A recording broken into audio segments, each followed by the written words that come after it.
Halo Warrior, kembali lagi bersama Edu Biwan. Pada video kali ini, Edu Biwan akan memberikan langkah-langkah yang bisa kita lakukan untuk mengontrol emosi negatif kita. Tapi sebelum berlanjut ke pembahasan inti, jangan lupa untuk like, komen, dan subscribe YouTube channel Edu Biwan.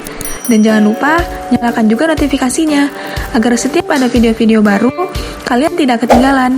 Dan jangan lupa untuk mengikuti seluruh media sosial Edu Biwan yang dapat kalian akses melalui link yang tertera di kolom deskripsi.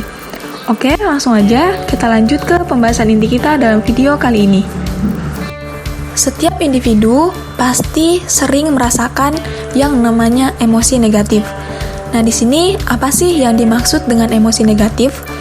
Jadi, emosi negatif ini dapat berupa perasaan frustrasi, rasa marah, atau bahkan rasa sedih dan juga rasa cemas. Nah, itu merupakan contoh-contoh dari emosi negatif. Sadar atau tidak sadar, rasa emosi negatif ini dapat merugikan diri kita sendiri, bahkan merugikan orang lain juga, dan juga dapat menjadikan hidup kita menjadi tidak tenang. Lalu, apa sih yang harus kita lakukan agar hal tersebut tidak terjadi, yaitu kita harus mengendalikannya.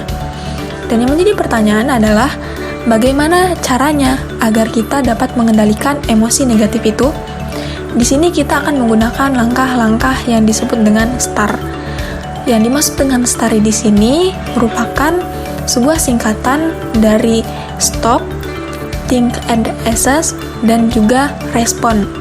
Nah, langkah-langkah ini diperkenalkan oleh seorang penulis yang bernama Henry Manampiring dalam sebuah bukunya yang berjudul Filosofi Teras. Nah, mari kita bahas satu persatu. Yang pertama adalah stop. Di langkah pertama ini, kita harus membiasakan diri untuk tidak berlarut-larut dalam emosi negatif yang muncul dalam diri kita. Misalkan kita mulai merasakan kesedihan, maka kita tidak boleh berlarut-larut dalam kesedihan tersebut. Mungkin akan sulit untuk kita lakukan, karena hal tersebut belum terbiasa untuk kita lakukan, sehingga kita harus melatih diri hingga kita bisa terbiasa untuk tidak berlarut-larut dalam kesedihan. Nah, langkah yang kedua adalah Think and Assess. Setelah kita bisa mereda emosi kita di langkah pertama ini, maka langkah kedua adalah pikirkan dan nilai emosi negatif secara objektif dan rasional. Kita harus pikirkan apakah emosi negatif tersebut muncul karena sesuatu hal yang berada di dalam kendali kita, atau bahkan sesuatu hal yang berada di luar kendali kita. Itu yang harus kita pikirkan dan kita nilai. Sehingga dari situ kita akan mendapatkan jawaban terbaik untuk kita ambil. Misalkan kita ambil contoh terjebak dalam sebuah kemacetan. Kita tahu bahwa kemacetan adalah sesuatu hal yang berada di luar kendali kita, bukan?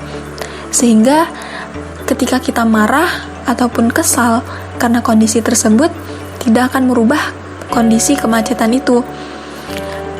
Nah, ketika kita memiliki pemikiran seperti itu, maka interpretasi kita terhadap kemacetan akan menjadi lebih baik.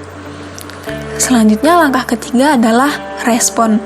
Nah, di langkah ketiga ini merupakan hasil dari penilaian kita terhadap emosi di langkah kedua. Respon di sini dapat berupa respon ucapan atau tindakan. Nah, selanjutnya kita ambil contoh seperti kemacetan dalam kasus yang tadi. Jika kita sudah memiliki interpretasi yang baik terhadap kemacetan, maka ketika kita terjebak dalam kemacetan, misalkan kita menggunakan kendaraan bermobil, maka kita dapat mensiasatinya misalkan dengan membaca buku, sehingga kita tidak merasa kesal ataupun marah lagi. Atau jika kita menggunakan kendaraan bermotor, maka kita dapat mensiasatinya dengan mengucapkan hal-hal baik, sehingga hal tersebut akan berpengaruh pula terhadap pikiran kita. Sehingga dengan begitu, kita dapat mengontrol emosi negatif yang terjadi dalam diri kita.